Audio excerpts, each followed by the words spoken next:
Dr. Kyu Rhee, welcome to the GapSummit 2018. We are doing now an interview. So Dr. Kyu Rhee is Vice President and Chief Health Officer at IBM Corporation and IBM Watson Health. So welcome and thank you for talking at the GapSummit 2018. How have you found the GapSummit so far?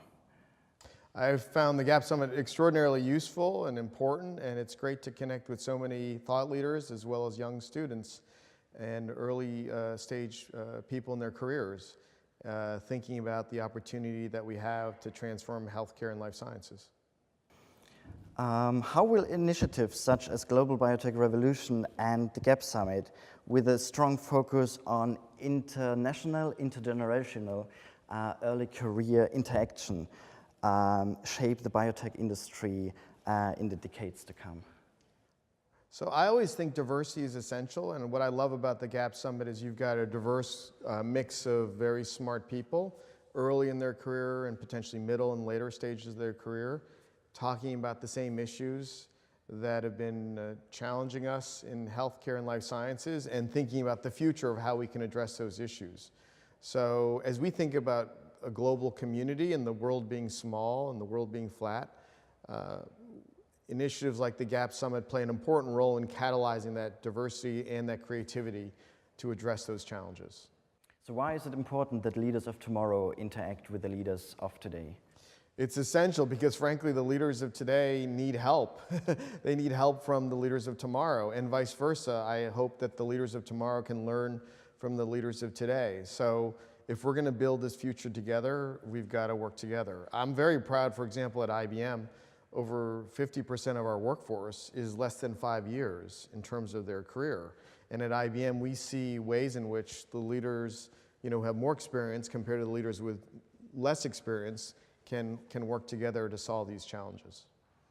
And from your own experience, being a medical doctor, being a medical regulations advisor, and now being in the economy, what advice would you give to a young person or leaving university? Yeah.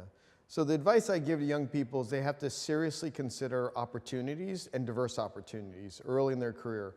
I believe it's essential to get involved into initiatives that speak to your mission, your ideals, and get in the front line. So as I reflect on my own career, having trained as a physician over a period of 4 years of med school, 2 years of pre-med, and 4 years of residency, I wanted to go straight into medicine and practice the art and the science of medicine in frontline settings, which I did in DC and Baltimore. So I felt that that experience for about 5 years, mostly full-time, grounded me in understanding those issues on a frontline basis.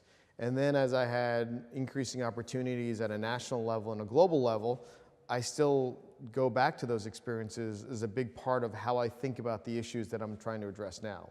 So be open to diverse experiences. Earlier in your career, be open to more deeper experiences that are more frontline and gritty.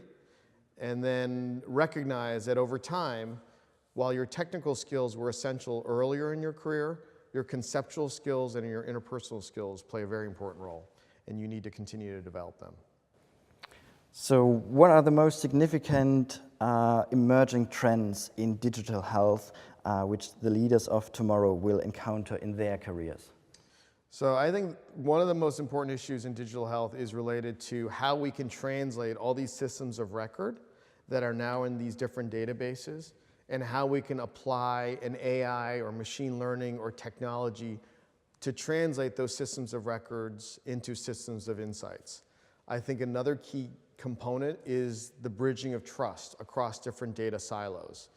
The digital health entrepreneur has to think very creatively of how they bridge trust across different data silos and organizations to bring better insights out of that data.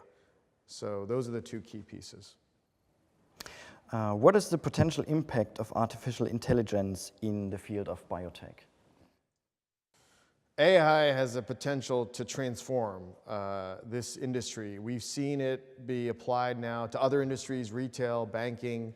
When I think about the history of IBM being an iconic company that's been around 107 years, we've been a part of these major technological evolutions and revolutions, from the first systems that counted, to the systems that are programmed, which are ubiquitous today, to now this AI cognitive system, a system that understands, reasons, learns, and empowers humans and experts to hopefully make better decisions. We call that augmented intelligence. So this is going to transform how life science companies do their work, how doctors do their work, how patients are empowered, how governments apply their limited resources, and how payers leverage in a value-based system.